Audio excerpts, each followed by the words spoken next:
tahun 2013. Wow, saya waktu mempersiapkan ini, saya di rumah pikir, sudah tahun akan memasuki tahun yang baru lagi, minggu terakhir di tahun 2013. Kita lihat bagaimana perjalanan demi perjalanan kita lalui.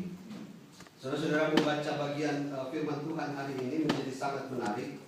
Saya mencoba melihatnya dari perspektif yang lain, dari sisi keilmuan yang lain. Saudara, kalau membaca teori-teori politik atau teori-teori sosial, ada satu teori yang disebut dengan theory of remembering, jadi teori tentang ingatan.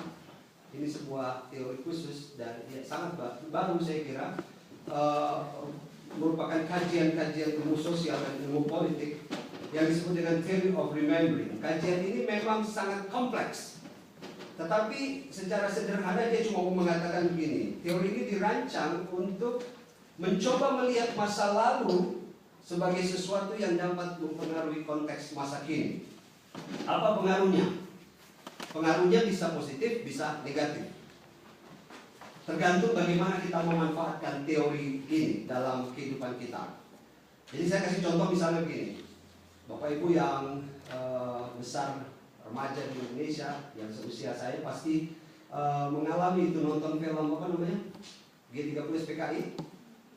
Ya, saudara tahu bahwa itu adalah political theory of remembering. Bagaimana saudara diingatkan oleh sebuah peristiwa, tapi hanya dengan satu perspektif, ya. Saudara nggak pernah punya perspektif lain kan kalau ingat cerita G30 SPKI yang saudara ingat pasti melalui film itu.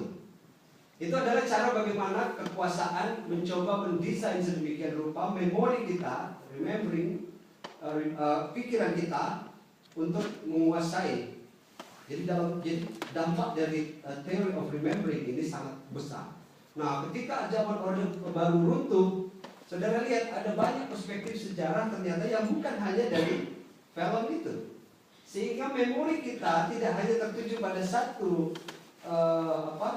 frame tentang satu sejarah yang dilihat, tapi ternyata ada banyak memori-memori lain, ada banyak cerita-cerita lain yang bisa kita ingat. Jadi teori ini memang merupakan yang kita sebut dengan bahasa Indonesia dan teori ingatan. Itu adalah mencoba bagaimana kita diperhadapkan pada satu cerita atau sejarah, kemudian kita mengingat. Persoalannya adalah bagaimana kita terpengaruh dengan cerita itu, apakah hanya dengan satu cerita itu saja atau ada banyak cerita-cerita yang lain. Saya kasih contoh misalnya Bapak Ibu ingin memberikan nasihat kepada anak tentang kerja keras. Biasanya saudara-saudara menceritakannya seperti apa? Kamu harus kerja keras, kamu harus belajar keras.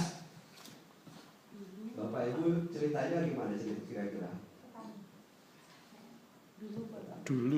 Dulu, nah kalau sudah dulu ya. Dulu Bapak itu jalan kaki dari dari rumah ke sekolah. Anak-anaknya bilang ya dulu.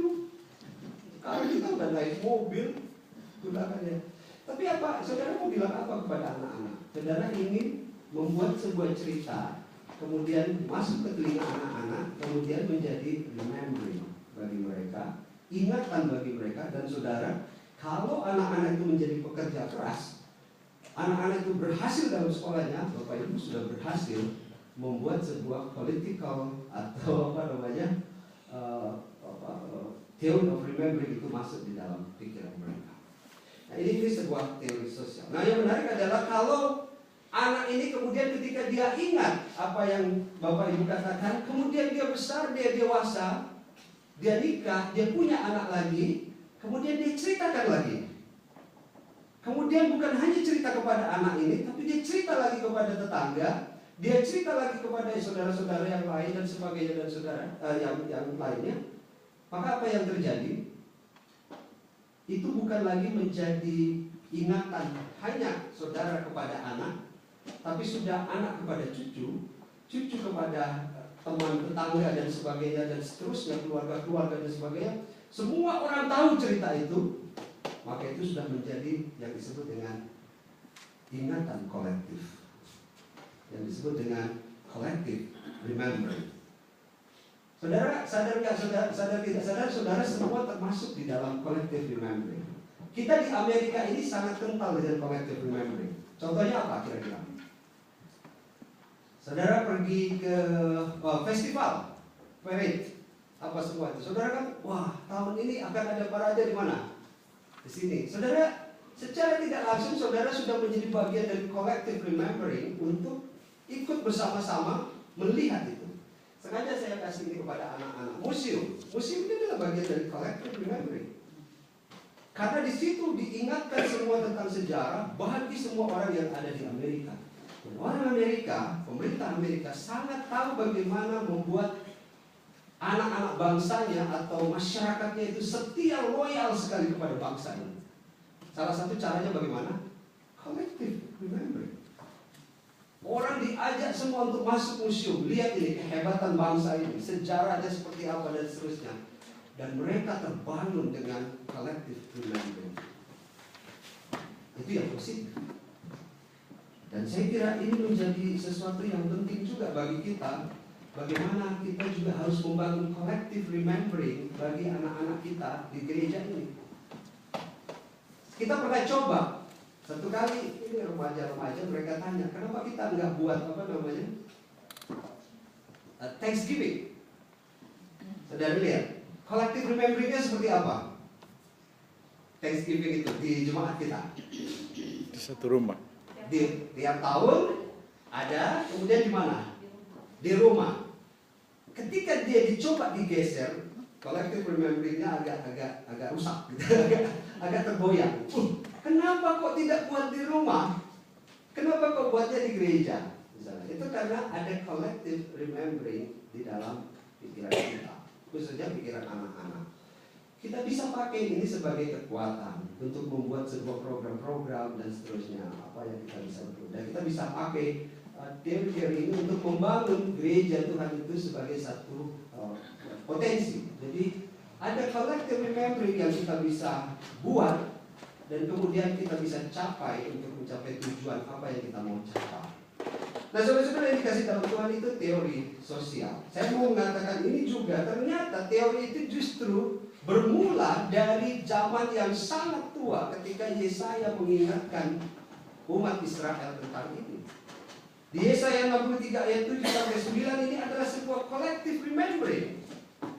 Umat diingatkan bahwa bagaimana Allah menyatakan kebaikan bagi umat Israel itu diceritakan kembali. Allah yang hebat, Allah yang agung, Allah yang menggendong umatnya, Allah yang berbela rasa itu diingatkan lagi, diciptakan lagi remembering yang ada, ingatan-ingatan yang ada di pikiran mereka. Jangan sampai hilang, karena kalau itu hilang itu sangat berbahaya. Diceritakan kembali dan menjadi sebuah ingatan kolektif bagi umat. Dan dengan demikian maka umat akan terus semangat untuk menghayati akan kebesaran Tuhan, meskipun ada hal-hal yang membuat mereka pesimis dalam kehidupan sebagai umat untuk memasuki masa depan. Saya berhenti di sini untuk mengatakan sebuah refleksi. Bagaimana kita memasuki tahun 2014 ini? Kita akan meninggalkan tahun 2013. Pertanyaan mendasarnya adalah, apakah saudara optimis dengan tahun 2014?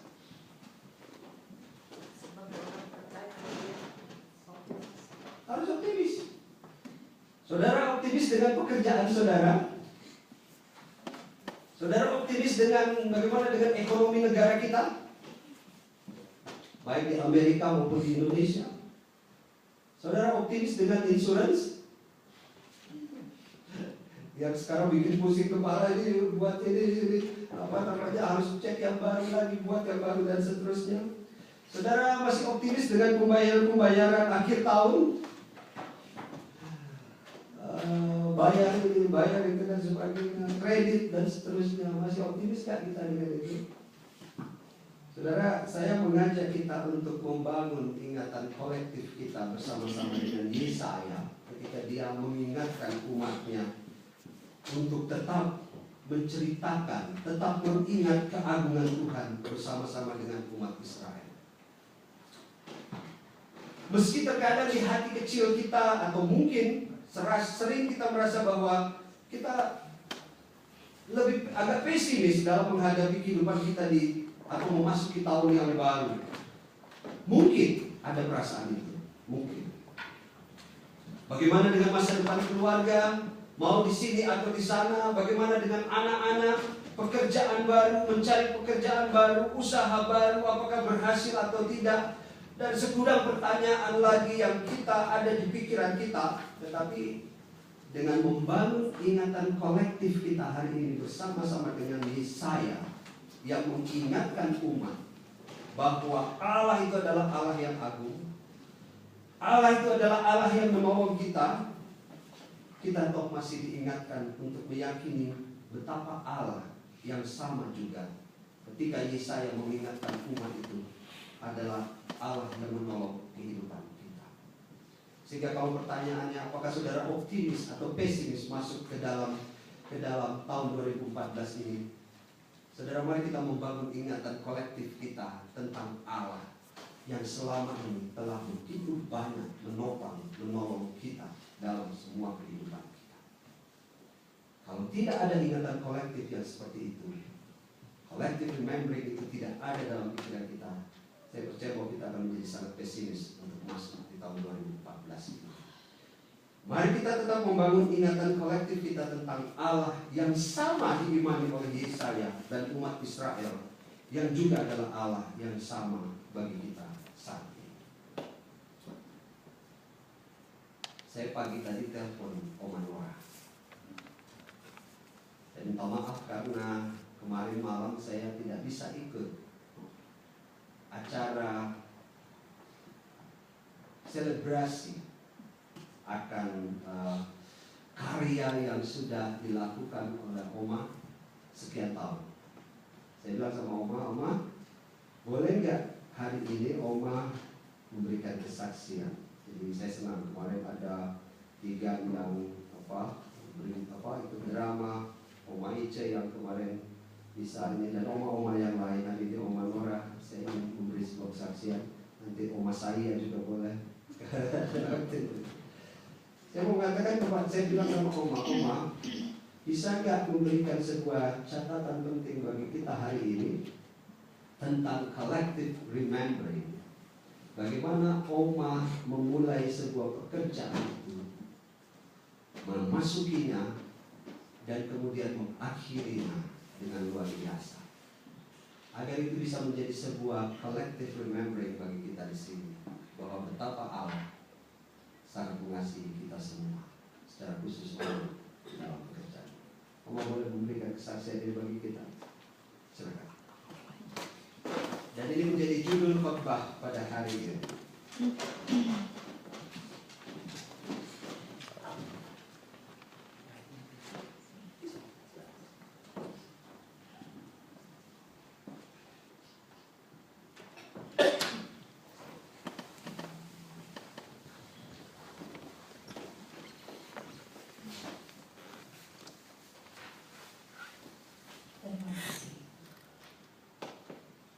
Yang utama akan saya sampaikan ada kalimat dari sebuah lagu yang bunyinya, kini hidupku, pertama ya, kini hidupku di dalam Tuhan, saya dapat yang penuh kedamaian yang saya peroleh.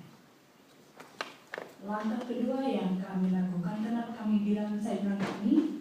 Karena faktanya dia selalu ingatkan pada saya, kehidupan saya, kami itu di dalam tangan Tuhan.